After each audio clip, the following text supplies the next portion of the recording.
Hello everyone, welcome back to another video. Today I will show you how to change email address on Play Store.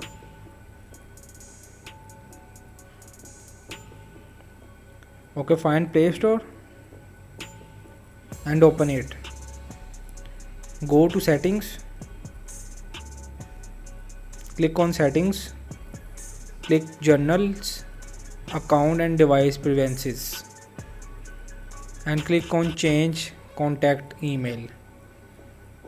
Now you will write what you have changed email and save it, and he has sent to mail on your Gmail account to alert message that he has been changed.